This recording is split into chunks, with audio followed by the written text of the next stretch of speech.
लुधियाना के भैणी साहिब में नामधारी पंथ के संस्थापक सदगुरु राम सिंह जी का 200वां प्रकाश उत्सव 1 फरवरी को धूमधाम से मनाया जाएगा। इस मौके पर देश विदेश से नामधारी पंथ से जुड़े लाखों श्रद्धालुओं के पहुंचने की उम्मीद है। देश की आजादी के लिए लोगों के दिलों में जोश भरने वाले सदगुरु राम सिंह जी ने समाज के उत्थान और महिलाओं की सुरक्षा के लिए कई कार्य किए। प्रकाश उत्सव में आने वाले श्रद्धालुओं के लिए सुरक्षा के पुख्ता इंतजाम किए गए हैं।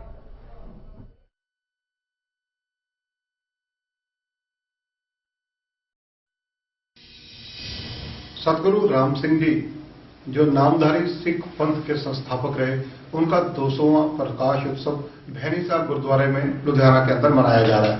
हमारे साथ मौजूद हैं इस वक्त सेवक हरपाल सिंह जी तथा सेवक सुखविंदर सिंह नामधारी जी। इनसे बातचीत करेंगे।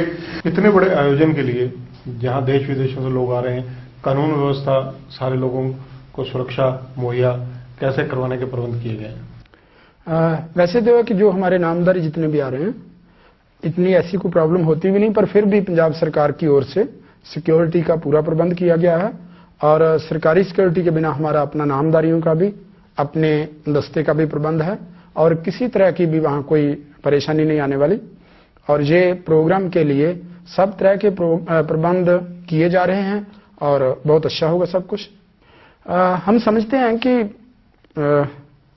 1-1.5 लाख भी आदमी आ सकता है और हमारी नामधारी संगत देश भर से और विदेशों से बहुत से पहुंच रहे हैं और सदगुरुदेव सिंह जी की छत्रछाया में ये सारा प्रोग्राम होगा। मैं समझता हूं एक तो हमारे नामधारियों की ओर से एक बहुत बड़ी बात की गई। सदगुरु जगजीत सिंह जी जो 2012 में ज्योति ज्योत समाये, उन्होंने शास्त्रीय संगीत, गुरमत संगीत के लिए बहुत काम किया और इसके बिना खेलों में ओलंपिक तक हमारे नामधारी एकेडमी के जो खिलाड़ी हैं वो पहुंचे हैं। अब भी जो हमारी टीम जूनियर हॉकी में गोल्ड मेडल जीतकर आई है वर्ल्ड कप में, उसमें भी हमारा एक नामधारी है।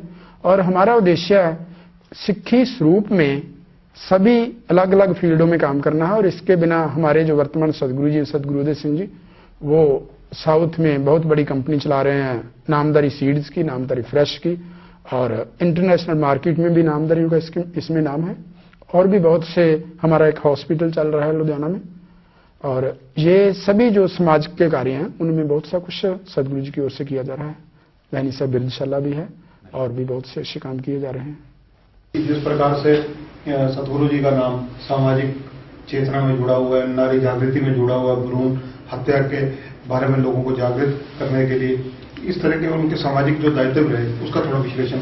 देखिए, बात ऐसे कि जैसे जब कूका आंदोलन की बात आती है तो गौ रक्षा की बात आती है, और जब भारतवर्ष के इतिहास की बात आती है, संस्कृति की बात आती है, तो उसके साथ गौ की बात आती है।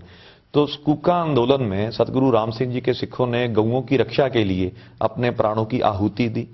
तो प्राणों की आहुति तो उन्होंने दी ही, मगर उसके बाद भी जब अपना देश आजाद हुआ, अब तक भी जो अब तक हमारे हजूर सतगुरु जी हैं, अब तक भी एक नामधारी समुदाय की तरफ से गौ रक्षा के जो भी अभियान चलते हैं हमारे हिंदुस्तान में, तो उनके साथ कदम से कदम मिला के साथ दिया जाता है।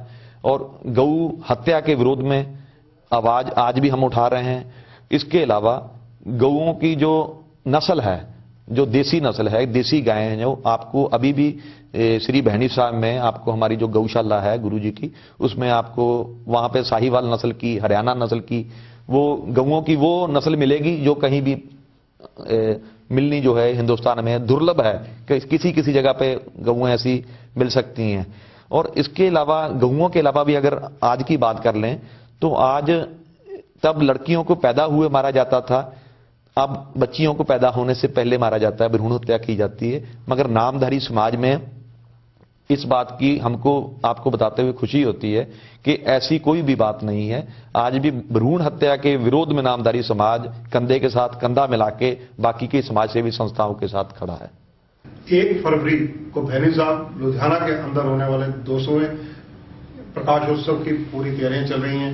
लॉ एंड ऑर्डर पूरी तरह से मेंटेन रहे, इसके लिए प्रशासन से भी तालमेल रखा जा रहा है, क्योंकि जिस इतिहास व धार्मिक पुरुष का प्रकाश उत्सव मनाया जा रहा है सदगुरु राम सिंह जी का, वह केवल स्वतंत्रता सेनानी नहीं, देशभक्त नहीं, इसके अलावा एक धार्मिक चेतना और सामाजिक चेतना पैदा करने वाले स्तंभ भी रहे हैं।